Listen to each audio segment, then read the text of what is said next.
Dentro del chavismo se desarrolla una fuerte disputa interna. Por un lado, están los hermanos Rodríguez. Por otro, el sector que representa Diosdado Cabello. A eso se suman tensiones dentro del círculo más cercano de Nicolás Maduro y su esposa Cilia Flores. Ese equilibrio interno es frágil, tan frágil que incluso el llamado gobierno interino, encabezado por Delcy Rodríguez, se sostiene en un terreno lleno de rivalidades. Mientras tanto, la población observa con creciente desconfianza. Muchos perciben que detrás de las decisiones políticas hay maniobras diseñadas para mantenerse en el poder a cualquier costo. En medio de ese escenario aparece otro factor, la presión internacional. En los últimos meses se han hecho reuniones entre representantes del régimen y autoridades militares de Estados Unidos, incluyendo contactos con el liderazgo del Comando Sur de los Estados Unidos. Según versiones que circulan en distintos círculos políticos, una de las exigencias planteadas habría sido que figuras clave como Diosdado Cabello y el ministro de Defensa, Vladimir Padrino López, se aparten de sus cargos y sean entregados. A pesar de que el poder real de Padrino López siempre ha sido prácticamente inexistente. Pero eso no borra su responsabilidad dentro del cártel. Durante años se repitió la idea de que la Fuerza Armada sostenía al gobierno de Maduro, pero en la práctica, el poder de decisión dentro de la institución militar ha sido limitado. La cúpula del alto mando se benefició del sistema, pero no necesariamente controló el rumbo político del país. Incluso se han mencionado episodios que ilustran esa debilidad. Cuando varios generales fueron detenidos y procesados por presuntas conspiraciones, Padrino López habría intentado intervenir para mejorar sus condiciones de reclusión. Entre ellos estaba el exministro Miguel Rodríguez Torres, con quien mantenía una relación cercana. A pesar de las promesas hechas a algunos de esos oficiales, el ministro de Defensa no logró ni siquiera que se les concediera arresto domiciliario. Ese episodio dejó claro algo. El cargo de ministro de Defensa no necesariamente implica poder real dentro del sistema corrupto venezolano. Si antes su influencia era limitada, hoy parece aún menor. La pregunta entonces es, ¿quién tiene el control?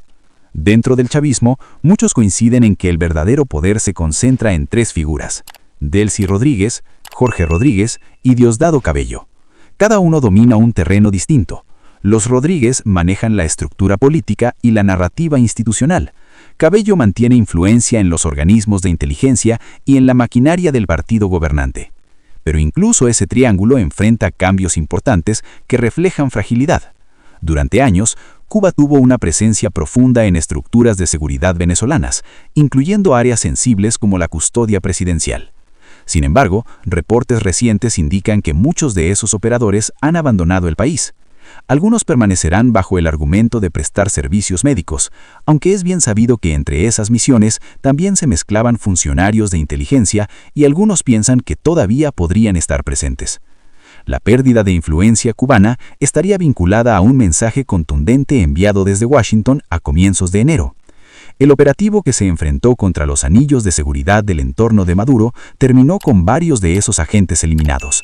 El impacto de esa operación fue interpretado por algunos sectores como una advertencia directa. Asimismo, asesores vinculados a China habrían abandonado Venezuela antes de enero, ya que sabían lo que venía. Los rusos también reduciendo su presencia desde antes, mientras que Cuba intenta reorganizar su posición tras años de influencia en el aparato de seguridad del chavismo. En medio de esa reconfiguración internacional surge una pregunta inevitable. Si tantos aliados se retiran o reducen su presencia, ¿qué está ocurriendo realmente dentro del poder venezolano? Algunos creen que Maduro fue traicionado por sectores de su propio entorno. Otros sostienen que simplemente subestimó las luchas internas. Lo cierto es que incluso dentro del chavismo hay quienes consideran que el verdadero arquitecto de todo esto y del ascenso político de Delcy Rodríguez ha sido su propio hermano, Jorge. Durante años, Jorge Rodríguez fue colocando a su hermana en posiciones estratégicas dentro del gobierno. Cada nuevo cargo amplificaba su visibilidad política y fortalecía su presencia dentro del aparato estatal.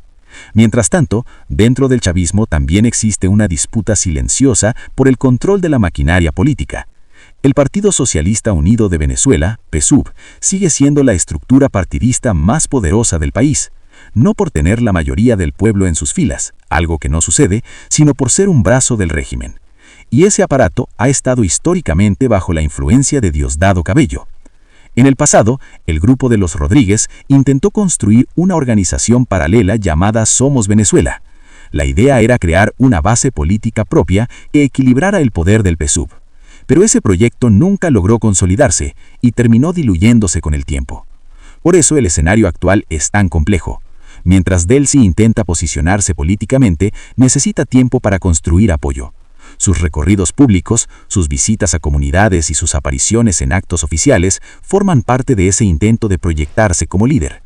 Sin embargo, el problema es profundo.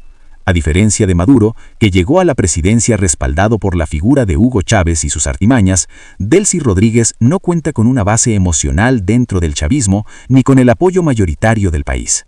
Mientras tanto, la población venezolana sigue esperando algo que aún no ocurre: una verdadera transición política.